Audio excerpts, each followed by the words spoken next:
बच्चों, आज हम पढ़ने जा रहे हैं क्षितिज गद्य खंड का पाठ 4 मानवीय करुणा की दिव्य चमक, जिसके लेखक हैं सर्वेश्वर दयाल सक्सेना जी।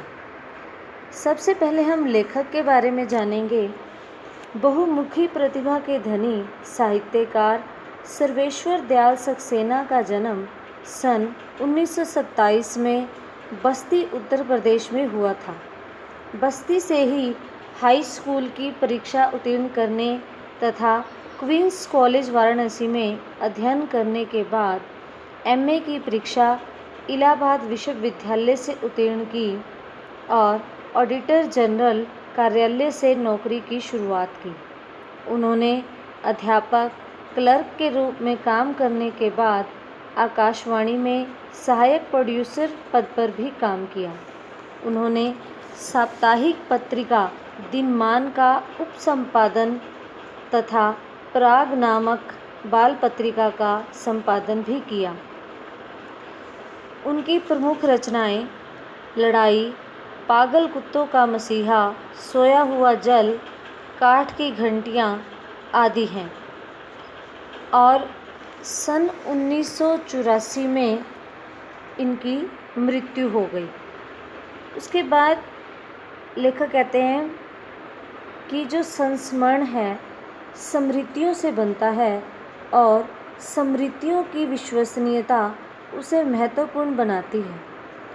फादर कामिल बुल्के पर लिखा सर्वेश्वर दयाल का यह संस्मरण इस कसौटी पर खरा उतरता है।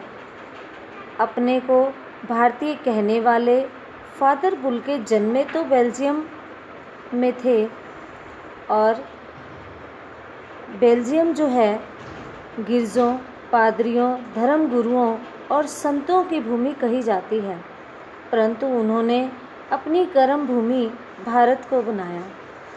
फादर बुल्के एक सन्यासी थे, परंतु पारंपरिक अर्थ में नहीं। पारंपरिक होता है जिसने संन्यास ले लिया होता है, लेकिन यहाँ पर वे गृहस्थ थे, बट उनका जो व्यवहार था वो साधुओं के जैसा था।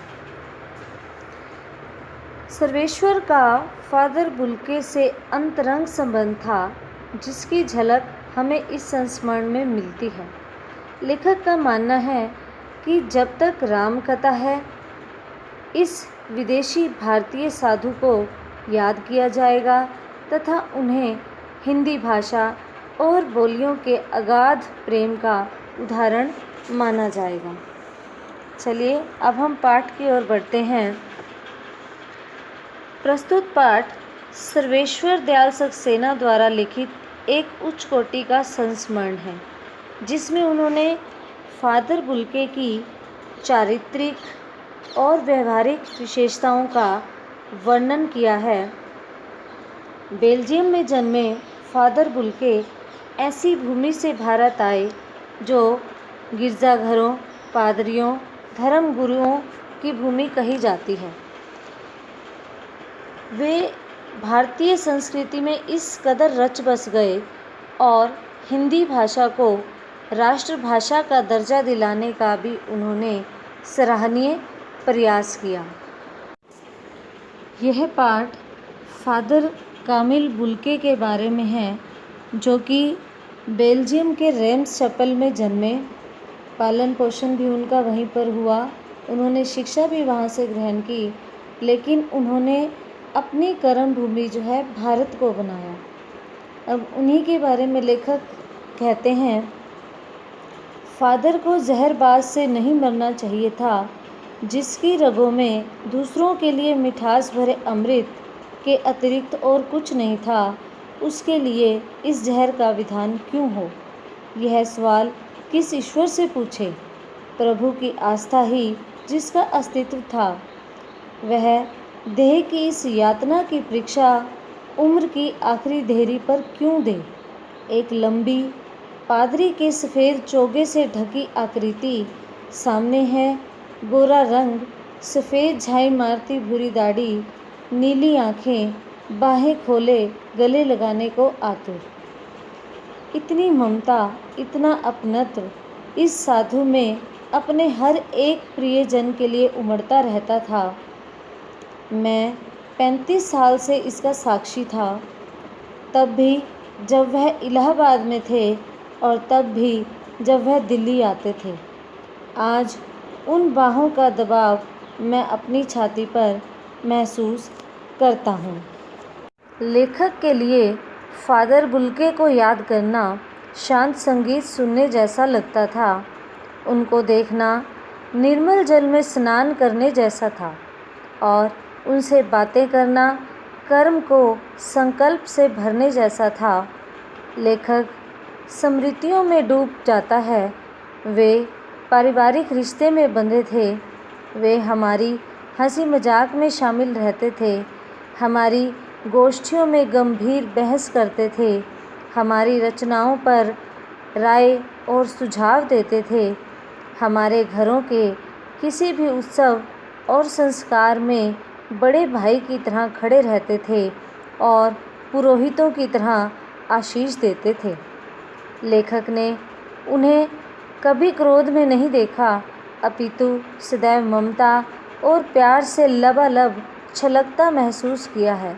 लबालब होता है जब कोई वस्तु पूरी तरह से भरी हुई होती है। उन्हें देखकर लेखक के मन में यह जिज्ञासा सदैव बनी रही कि बेल्जियम में इंजीनियरिंग के अंतिम वर्ष में पहुंचकर फादर बुल्के के मन में सन्यासी बनने की इच्छा कैसे जाग गई, जबकि उनका भरा पूरा घर था। तो उसके बाद लेखक कहते हैं कि आपको अपनी देश की याद आती है? मेरा देश तो अब भारत है। मैं जन्मभूमि की पूछ रहा हूँ। हाँ, आती है। बहुत सुंदर है मेरी जन्मभूमि रेम्स चैपल। घर में किसी की याद? माँ की याद आती है, बहुत याद आती है। फिर अक्सर माँ की याद में डूब जाते देखा है। उनकी माँ की चिट्ठियाँ अक्सर उनके पास आती थीं। अपने अभिन्न मित्र डॉक्टर रघुवंश को वह उन चिट्ठियों को दिखाते थे। पिता और भाइयों के लिए बहुत लगाव मन में नहीं था। पिता व्यवसायी थे। एक भाई वहीं पादरी हो गया है, एक भाई काम करता है, उसका परिवार है। बहन सख्त और जिद्दी थी। बहुत देर से उसने शादी की। फादर को एक आध बार उसकी शादी की चिंता व्यक्त करते उन दिनों देखा था। भारत में बस जाने के बाद 2-3 बार अपने परिवार से मिलने वे बेल्जियम गए थे। उसके बाद लेखक उनसे सवाल करते हैं कि आप सब छोड़कर क्यों चले आए? यह पूछने पर वे सरलता से उत्तर देते थे कि प्रभु की इच्छा थी।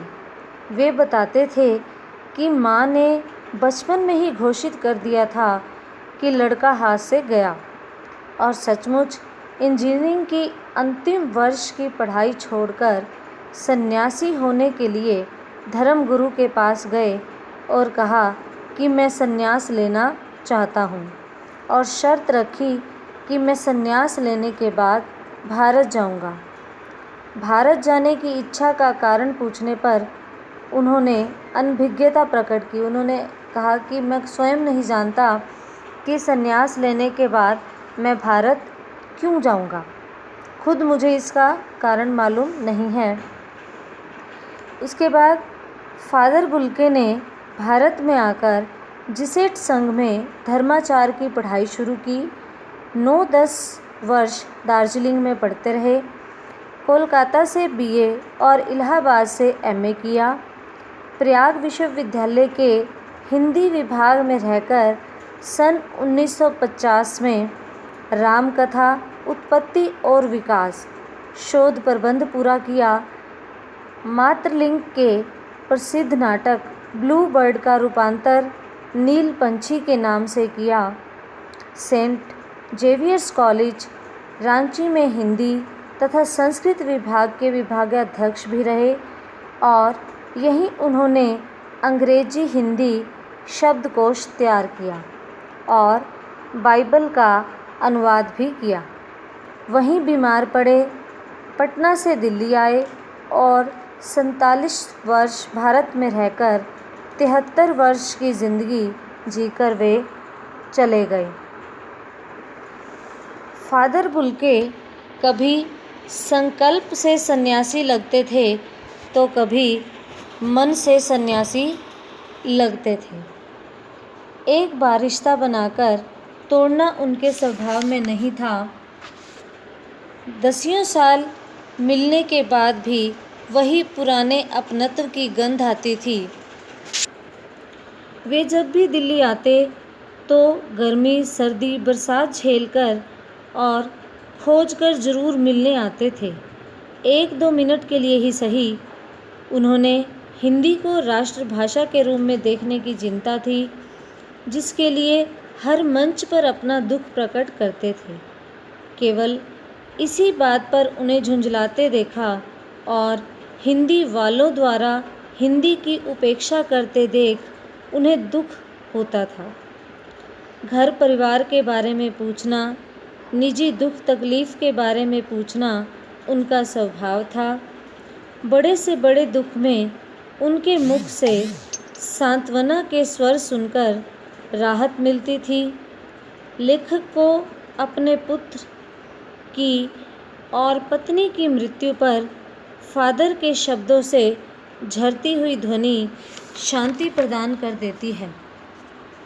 लेखक को अंतिम क्षणों में फादर से गले ना मिलने का दुख है, क्योंकि लेखक को पता ही नहीं चला कि फादर दिल्ली में हैं और बीमार हैं। जब देखा तो उनका जिस्म ताबूत में पड़ा था। 18 अगस्त सन 1982 की सुबह कश्मीरी गेट के निकलसन कब्रगाह में उनका ताबूत एक छोटी सी नीली गाड़ी में से उतारा गया। उतारने वालों में कुछ पादरी, रघुवंश जी का बेटा और उनके परिजन राजेश्वर सिंह थे। इस यात्रा में कब्रगाह तक जाने वालों में शैक्षिक संस्थान से जुड़े बड़े बड़े विद्वान थे। इलाहाबाद के प्रसिद्ध विज्ञान शिक्षक डॉक्टर सत्यप्रकाश, डॉक्टर रघुवंश संकरी सड़क की ठंडी उदासी में पहले से खामोश खड़े थे। मसीही विधि से उनका अंतिम संस्कार हुआ। हिंदी में भी मसीही विधि से प्रार्थना की गई। सेंट जेवियर्स के रेक्टर फादर पास्कल ने उनके जीवन और कर्म पर श्रद्धांजलि अर्पित करते हुए कहा, फादर बुल्के धरती में जा रहे हैं। इस धरती से ऐसे रत्न और पैदा हों। डॉक्टर सत्यप्रकाश ने भी अपनी श्रद्धांजलि में उनके अनुकरणीय जीवन को नमन किया। फिर देह को कब्र में उतार दिया गया। लेखक कहते हैं कि मैं नहीं जानता कि सन्यासी ने भी सोचा होगा या नहीं कि उसकी मृत्यु पर कोई रोएगा, लेकिन उस क्षण रोने वालों की कमी नहीं थी। हमारे बीच से वह चला गया जो हम में से सबसे अधिक छायादार, फल फूल, गंध से भरा और सबसे अलग, सबका होकर सबसे ऊंचाई पर मानवीय करुणा की दिव्य चमक में लहलाता हुआ खड़ा था। मानवीय करुणा की दिव्य चमक में लहलाता हुआ खड़ा था।